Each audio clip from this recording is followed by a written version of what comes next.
If you think coffee only belongs in a mug, you're doing it wrong. As much as I love espresso in liquid form, we're gonna ditch the mugs and we're gonna make a no-bake espresso cheesecake. I came up with this recipe because I love cheesecake, I love chocolate, and I love espresso martinis. Over a year ago, I made a no-bake espresso martini cheesecake and it went viral. Over 45 million views across platforms, so it did really well. And because you guys loved it so much, I'm gonna show you how to make it for a crowd.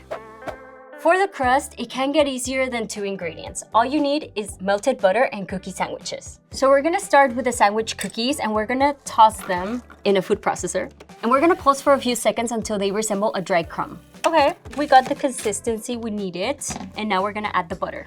We're gonna pulse again until you get a consistency that kinda looks like wet sand, so 10-15 seconds. Oh yeah, could make a sand castle with this, I'm just saying, and then eat it.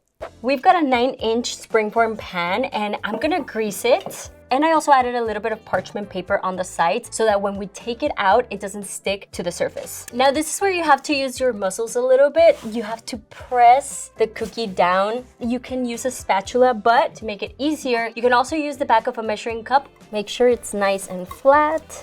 Okay, this is looking compact and full. Now we're gonna go chill this in the fridge for 15 minutes while we make the cheesecake filling.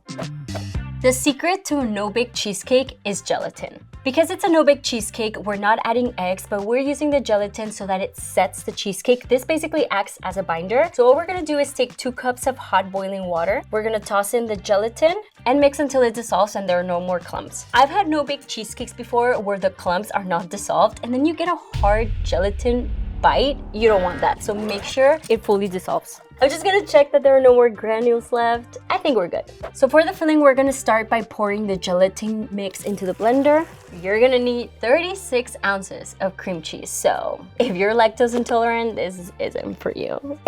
Pouring in the heavy cream, granulated sugar. And if you know me, you know I like my food with a little kick. So we're gonna do some coffee liqueur.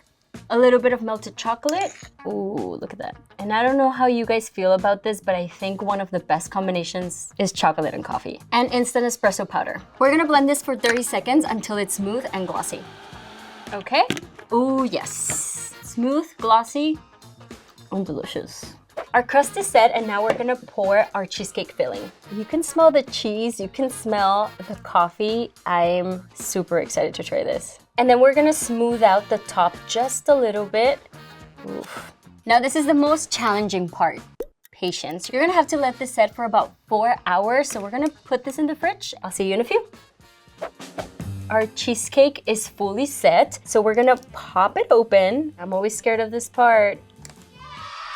Okay, isn't she gorgeous? Yeah, she is! This actually looks amazing. Now the best part, and also the easiest part, is the decorations. We're gonna take a microplane and shave dark chocolate on top. You can do as much or as little as you want. Totally up to you. Okay, I think that looks great. We're gonna add a few chocolate shavings. Maybe 1, 2. That looks cute. And finally, as a nod to the espresso martini cheesecake, we're gonna add coffee beans. 1 for health, 1 for wealth, and 1 for happiness. She is gorgeous. This might be better than the little one I made a while ago. So I've had this before. I think it's amazing, but we're gonna bring in a few coffee and martini aficionados to try and see what they think. Ivanna, you're giving me one of my weaknesses, which is cake. Ooh, I like that little crust at the bottom. Wow, it's really smooth.